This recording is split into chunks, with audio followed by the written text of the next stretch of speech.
In 1975 in Helsinki, the heads of 35 states signed the final act of the Conference on Security and Cooperation in Europe.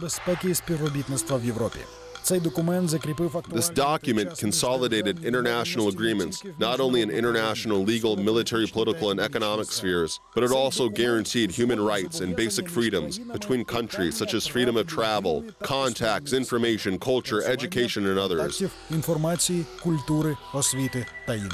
Upon the implementation of the Helsinki Declaration, Moscow, Kyiv, as well as Lithuanian and Georgian descendants established open groups to monitor open public rights and freedoms in the former Soviet Union. The Ukrainian Helsinki group was the most active among them. It consisted of people who had different views and believed in a better future for their state. Унікальність цієї організації полягає в кількох моментах. По-перше, це була унікальна організація на тлі всього. This organization is unique for several reasons. First of all, it acted on the background of the dissident movement. The Ukrainian Helsinki group is also unique in that it was a legal anti-Soviet organization. The group was also unique as under its auspices, as the struggle for the independence of Ukraine was included in the context of the worldwide fight for human rights. В широкий світовий контекст боротьби за права людини. The issue of observance of rights and freedoms in Ukraine was very relevant at the time. In the mid-1960s, the KGB prosecuted Ukrainian progressive intellectuals who stood for democracy of society, human rights and freedoms, and the free development of the Ukrainian language and culture. Among them were there, in particular, young intellectuals from Kyiv, Lviv, who started their literature and culture activity during the Khrushchev de-Stalinization era. They were constantly arrested and prosecuted. In 1965, Ukrainian historian Valentin Moroz was sentenced to 4 years in prison for anti-Soviet propaganda and agitation. In 1968, Ukrainian historian and archaeologist Mikhailo Brakavetsky was sacked for writing an article, Joining or Reunification, in which he disclosed the falseness of the article, thesis on the 300th anniversary of the reunification of Ukraine and Russia. Historians and literary scholars who research, in particular the Kosaki Rapo, were sacked from institutes of the Academy of Sciences. The campaign of repression against the Ukrainian elite reached its apogee in 1972. Literature scholar Ivan Druzhba was sentenced to 5 years of corrective works and 5 years in exile for his book Internationalism or Russification. Written back in 1965, Ukrainian philosopher and writer Yevhen Svertstuk was sentenced to 7 years of imprisonment in concentration camps and 5 years of exile for manufacture and distribution of documents of samizdat, self-publication, and protests against illegal arrests.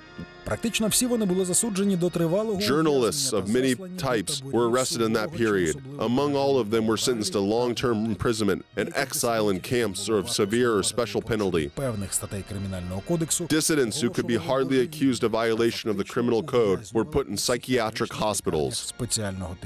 Це був такий час, що, знаєте, інколи буває, що переповнюється чаша. That was the time when people's patience snapped, just as it was during Yanukovych's presidency, when Ukrainian people started peaceful protests on Maidan.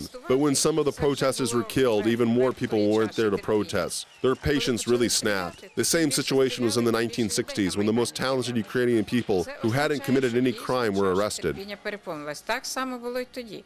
Арештовували українську інтелігенцію, найкращих людей, найталановитіших, найбільших патріотів України, які ніколи нічого злочинного не хотіли. Вони хотіли добра своєму народу. So, after the signing of the Helsinki Agreement in 1975, a Ukrainian public group was established in Kyiv in 1976. Today it is known in the world as the Ukrainian Helsinki Group. For Ukrainians, that continued the struggle for the independence of their country. Establishment of this group became a new stage in upholding national interests on the part of the Ukrainian people. Українська нація ніколи не переставала боротися за незалежність. І тому звинувачення в The Ukrainian nation never stopped struggling for independence, and only people that poor knowledge of Ukrainian history can confirm that Ukrainians gained independence without any effort. The struggle of the Ukrainian insurgent army for independence finished in 1956. Being well aware of Ukrainian history, I understand every new war was started by a new generation. So, there was no longer any sense in continuing the struggle after 1956. The next struggle came 25 years after that. But I am living for today, and I have to come up with a new strategy. So I worked out a strategy of a peaceful struggle for the independence of Ukraine. Я розробив стратегію мирної боротьби за незалежність України. Те, що національно-визвольна боротьба зусиллями групи, це дійсно... The tact of the group to carry out the national liberation struggle was a national approach. It entered the stage in the format of the world struggle for human rights.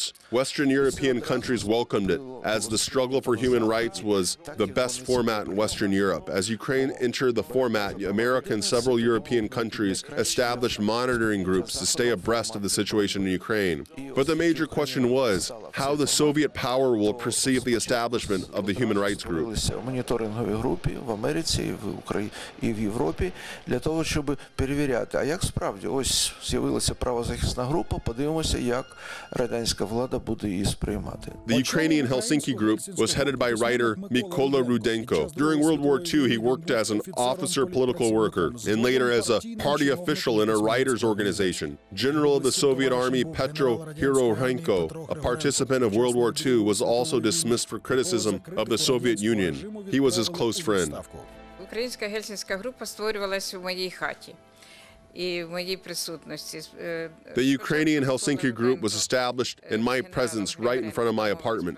First, Mykola and General Hirorenko agreed about the establishment of the group in Moscow. When Hirorenko came from Moscow, that was the first issue on our agenda. He said members of the Ukrainian Helsinki group could immediately be arrested, so we would not even have time to develop our activity. Що треба бути готовим до того, що нам навіть не дадуть розвернути роботу. It was a questionable matter. The first group consisted of 10 people, among them Rudenko, Berdink, Herenko, Luninko. There were many among them. But the issue was that, what way could we announce the launch of our organization? If the group was open, the members of the organization would risk being arrested for anti-Soviet activity. If it wasn't, the consequences of its activity could be much worse. Я запропонував до тої декларації поставити наші... I suggested including last names of 10 members of the group, their phone numbers and addresses in the declaration. It meant that we would have to gather facts of violation of human and national rights all over the Soviet Union and distribute documents in accordance with Article 19 of the Declaration of Human Rights, regardless of state borders. I did not want to be an underground organization. Відповідно до статті 19 Декларації прав людини.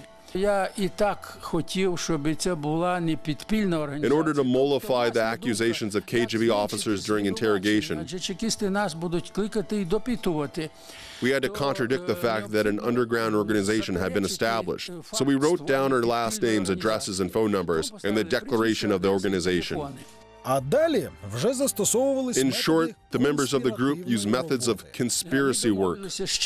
На випадок арешту We agreed with each other that we would be asked, who wrote the document? Each of us would respond, I wrote it. Of course, not everyone took part in writing the document, so it was difficult to agree on all the issues. We did it to prevent the split of the organization and did not allow the KGB officers to put us up against one each other. один проти одного і таким чином добитися бажаним їм показів. У декларації української гельсінської групи It was stated in the declaration of the Ukrainian Helsinki group that the organization had 4 basic tasks: to make Ukrainian society aware of the Declaration of Human Rights, to provide fulfillment of articles of the final act of the Conference on Security and Cooperation in Europe, to represent Ukraine as a separate delegation at all international conferences, and to accredit representatives of the foreign press in Ukraine. The declaration also proclaimed that the group had humanitarian and legal motives rather than political ones, and its major aim was to let the world community know about violations of human rights in Ukraine. Тоді за права людини боролася Португалія, тоді в Греції боролися проти чорних полковників. At that time, Portugal also struggled for human rights, and Greece fought against a military junta. In other words, the whole world stood for the overthrow of totalitarian regimes. Отже, наша боротьба за права людини і за права націй. Memorandums were basic documents created and spread by the Ukrainian Helsinki group. Були меморандуми. Це формат документів. Постійні. On the one hand, the memorandums formed people's expectations. People were waiting for publishing of the next memorandum, which would expose the crimes of Soviet authorities. On the other hand, the Soviet authorities not only waited for this memorandum, but were also scared. I wouldn't like to exaggerate that each next memorandum exposed another crime of the Soviet authorities, and they became the focus of world interest. Влади, і це знову стане ясним для всього людства.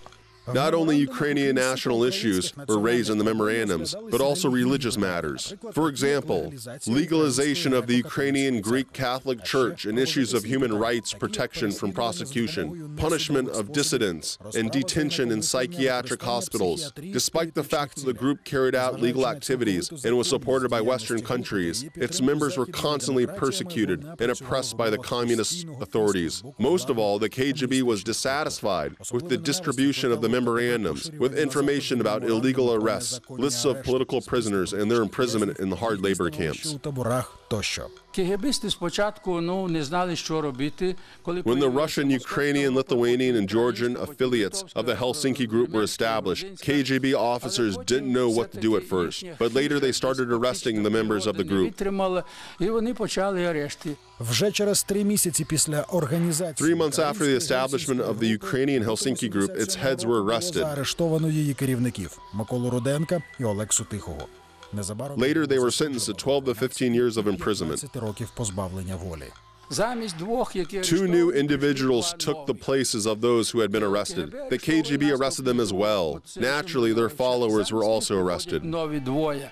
In this way, Ukrainian patriots constantly proved to the Soviet authorities that they were not going to stop their struggle. By 1980, the majority of the group members had been already arrested and sentenced to 10 to 15 years in prison. By Soviet law of that time, the maximum term of imprisonment was 15 years. Арешти розгорнулися з новим розмахом. Того ж року були заарештовані за In звинуваченням 1980, the number of illegal arrests increased. In 1980, many others were arrested on charges of anti-Soviet propaganda. Arrests lasted until the mid-1980s. Only several members of the organization succeeded to escape arrest, having immigrated abroad. Facts of the activity of the Ukrainian Helsinki group were striking. In total, the members of the Ukrainian Helsinki group served over 170 years of imprisonment in camps, prisons, and psychiatric hospitals. 39 members of the organization were sentenced to over 550 years of imprisonment. There were many public figures who died in camps. In 1988, during the period of democratization of Ukrainian society, a new civil, political, and human rights group was established on the basis of the Ukrainian Helsinki group. У 1988 році, в період демократизації українського суспільства, It was called the Ukrainian Helsinki Union, which had already opened powerful affiliates in almost all regions of Ukraine. The Ukrainian Helsinki group made a substantial contribution to Ukraine's struggle for independence. Its role in this process was noted at the legislative law level and the law of Ukraine. On legal status and commemoration of participants of the struggle for independence in the 20th century was adopted by the Verkhovna Rada in 2015. За незалежність України у 20 столітті, який був ухвалений Верховною Радою в квітні 2015 року, українська Гельсінська The Ukrainian Helsinki group was recognized as a participant in the struggle for independence of Ukraine in the 20th century.